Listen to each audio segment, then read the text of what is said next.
Hi, I'm Allison Rosenberg. I'm the founder and CEO of posed2. posed2 matches kids in colleges based on the applicant's career goals using games and AI, so we're the first smart college match. I am part of the new tech community. I've been working on my company and working with the organization for about 3 years now.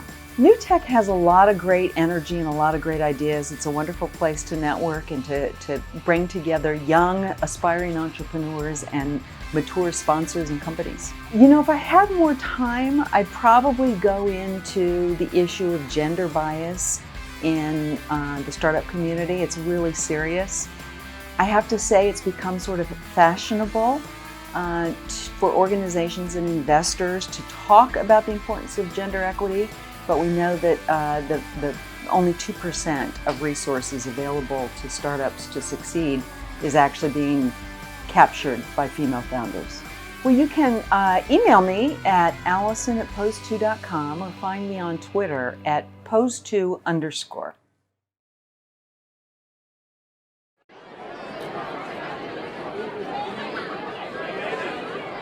Welcome. I'm supposed to do that. Hold on, before we start our clock, is that right? Just to the right. Okay, hi everyone.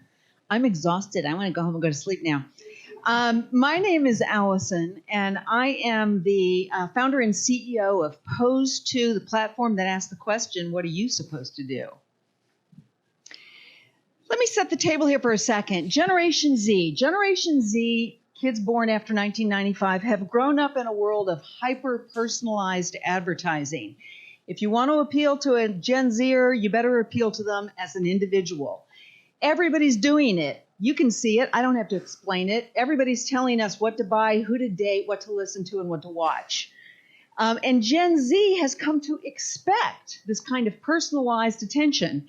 And it turns out they're willing to trade their personal data for it if they see value. And yet colleges are still trying to recruit students in old-fashioned ways that do not scale. So unread brochures that end up in the trash can, one-off presentations at college fairs, which students appreciate, and grueling road trips by junior admissions staff, all of which can increase enrollments only at the margin. And that's where we come in. posed2 is the first smart college match.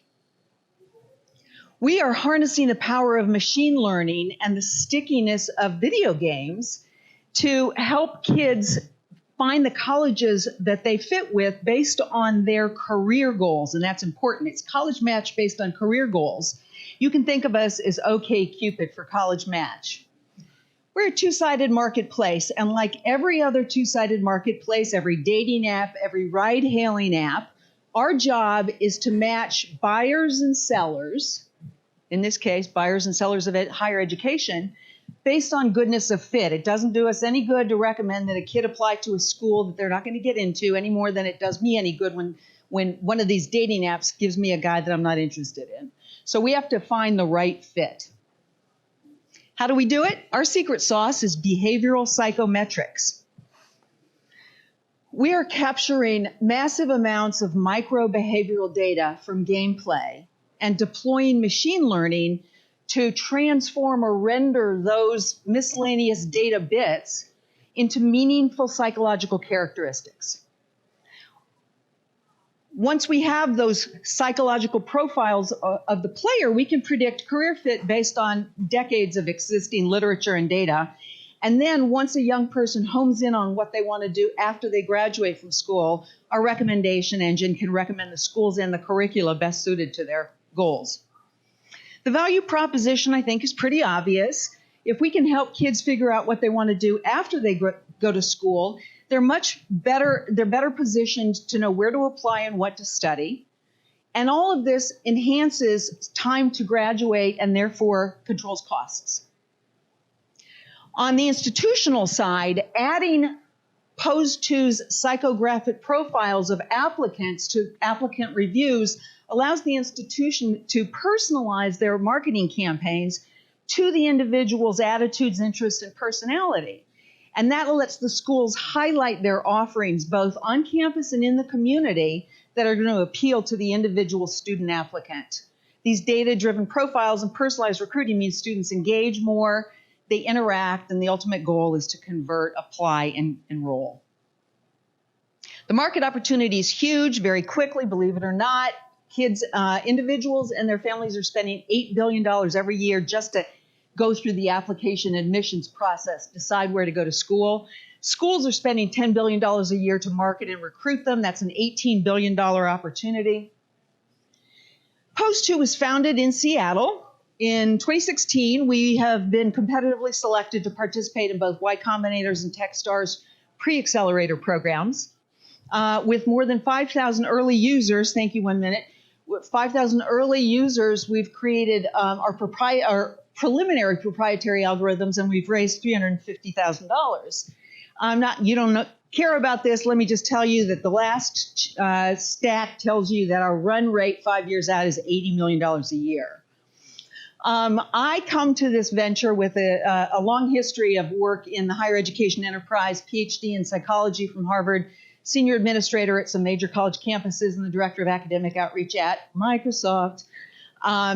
And our brand new CTO, Bosco, who's in the audience here, raise your hand, Bosco, comes to us with 26 years as a software engineer, and I have to wrap it up now. I do really want to show you very quickly a view of what we do. Now, how do I make that happen? How do I click it? No, I don't know how that was set up either. Brianna did that for me. It's I'm sorry, it's our video. Anyway. Thank you all very much. Interested in your questions and feedback. Oh, here it is, look.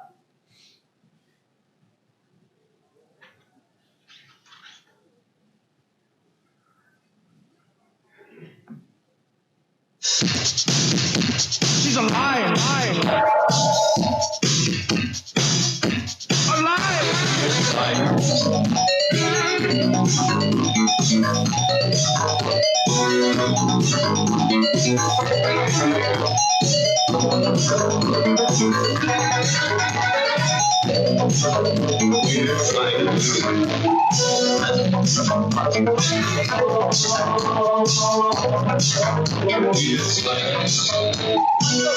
Weird science. Thank you all very much.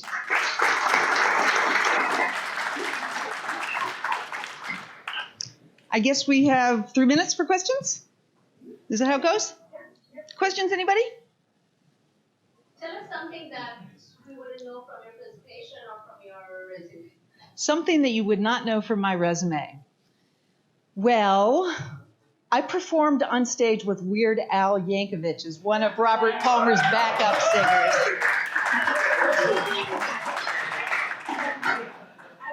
Addicted to Love, remember that? Any other questions out here? Joel. What's it like being a female startup founder? Startup founder as a woman.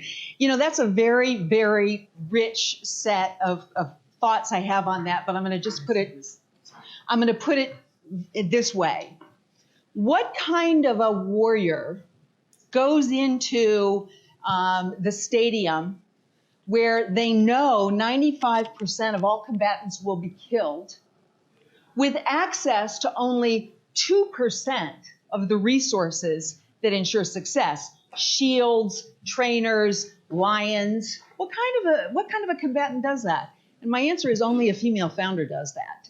Women get 2% of all venture capital available to startup founders. So I want you to think about that, 2%. So we are ferocious. Any other questions? Ian?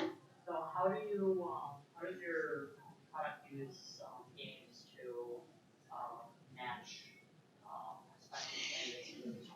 I went sliding by that. So Ian has asked, how do we use games to do this matching? And I slid right by it, so I'm going to sort of say it again more slowly. We capture massive amounts of micro-behavioral data from gameplay, little tiny snippets, how long it takes to make a move, whether you tend to the right or to the left, And we are able, with the help of machine learning, we are able to sift through all those data and come out with meaningful psychological characteristics. If you know about machine learning, you understand that we had to train the machine, and we did that with standard tests and assessments. But microbehavior in, psychological characteristics out, paint a picture, call it a portrait or a psychographic profile, and from that we can predict career fit and reverse engineer college match. One more question. One more question? Can you give a classic example of something you learned in gameplay that would result in that? Well, it's not one thing, right? There's no one thing we can learn that tells you what career you should pursue. It's an accumulation of characteristics from multiple games, but I'll give you one example, okay? We have found we can predict conscientiousness as just one trait. We can predict stability in the face of stress. We can predict those things from how you perform in a game. And when we know a bunch of those characteristics, what's your personality? What are your interests? What's your cognitive style? What is your emotional quotient? Are you good with people? When we know all that, we're in a good position to predict career path. Does that answer your question? Great. Thank you all very much. Oh, can I get one more here? One more. What's your success rate? How many people you are able to match? Well, I can't give you an answer on success rate because that's good. There are two ways to think about success. I mean, you got to define success. Is success somebody grew up, went to that career, thrived, and comes back and says, hey, it worked? We can't do that. That takes too much time for us now. Someday we will be able to do that. Right now, what we measure ourselves by is when we make a recommendation, does the player take it seriously? Does it feel right? And do they show evidence that they're going to pursue that path? Thank you. Thank you.